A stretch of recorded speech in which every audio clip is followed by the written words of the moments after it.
Bonjour tout le monde, aujourd'hui nous allons travailler ensemble la conséquence. Netija.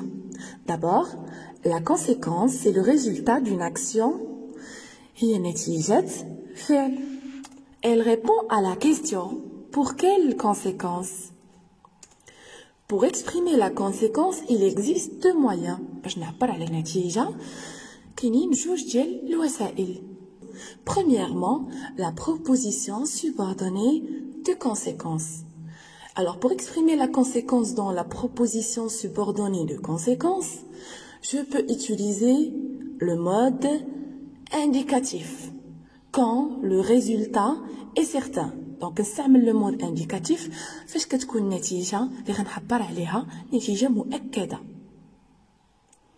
On peut l'utiliser avec les expressions tellement que, si que, tant que, au point que, etc.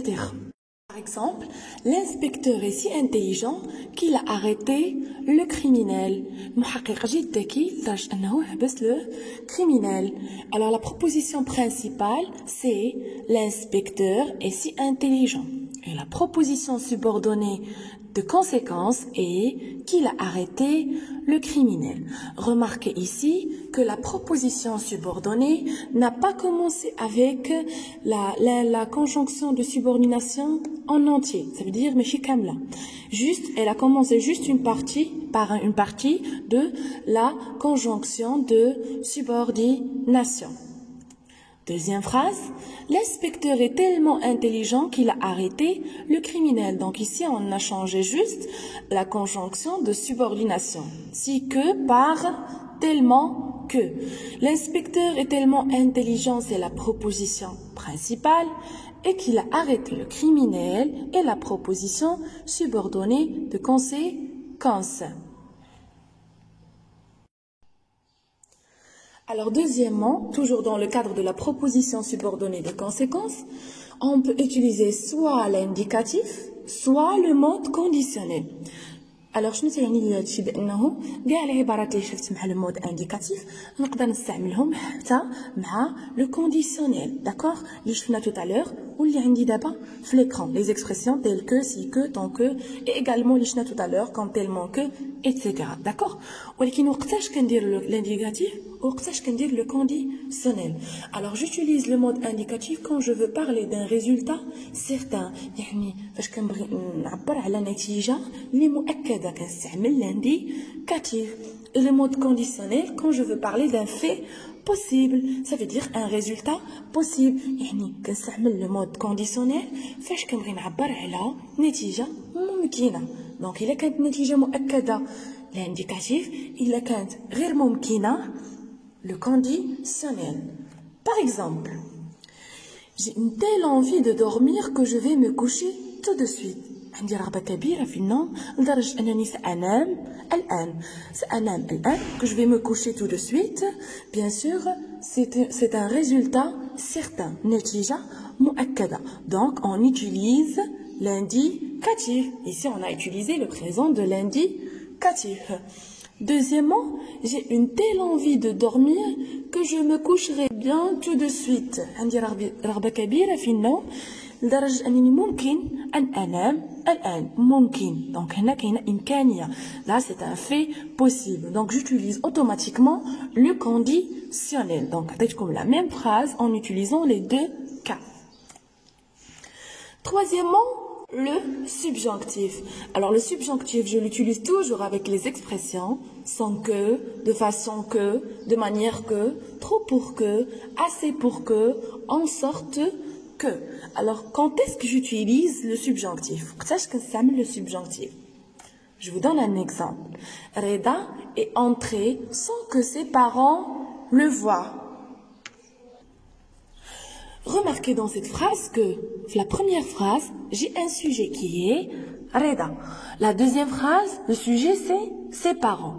Donc, j'utilise le subjonctif quand j'ai deux sujets différent. يعني le sujet في la première phrase ماشي هو le sujet في la deuxième phrase. الفاعل في الجملة الأولى ماشي هو في الجملة الثانية. Donc dans la première phrase j'ai Reda et dans la deuxième phrase c'est parents.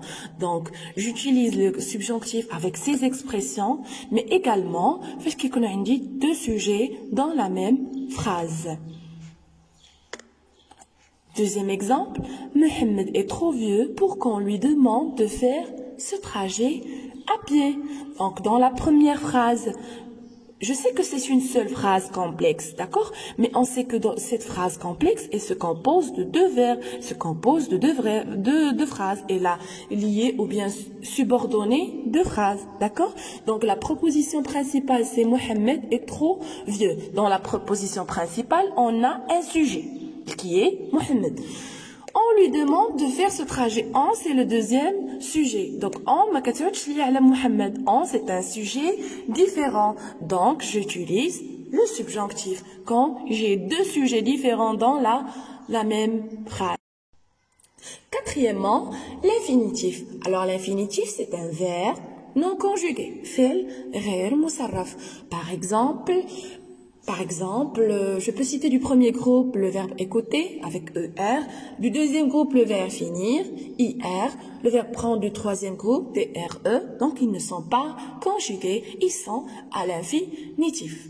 Alors j'utilise bien sûr l'infinitif avec des expressions comme assez pour, trop pour, de façon à. Donc, quand j'ai pour et à, les prépositions pour et à, donc obligatoirement, je dois mettre l'infinitif. Et on l'utilise également quand j'ai un sujet dans la phrase. Je vous donne un exemple. Par exemple, c'est un garçon de 6 ans. Le sujet dans la première phrase, c'est un garçon. Il est trop petit pour participer à cette compétition. Il كترجع لي على le garçon. Donc هنا ما درناش جوج ديال لي سوجي مختلفين باش نهضروا على لو سوبجونكتيف. درنا le même sujet, d'accord? باش كيكون عندي le même sujet ou كيكون عندي des expressions comme celle-ci, bien sûr, j'utilise le mode infinitif. Participer, elle est à l'infinitif, elle n'est pas conjuguée. Deuxième moyen qu'on peut utiliser, la conséquence, c'est la conjonction de coordination. Donc, et on l'a déjà vu dans les conjonctions de coordination. Par exemple, le bus n'est pas passé. Ça, c'est la proposition principale. Donc, je suis arrivée en retard. C'est la proposition subordonnée de conséquence.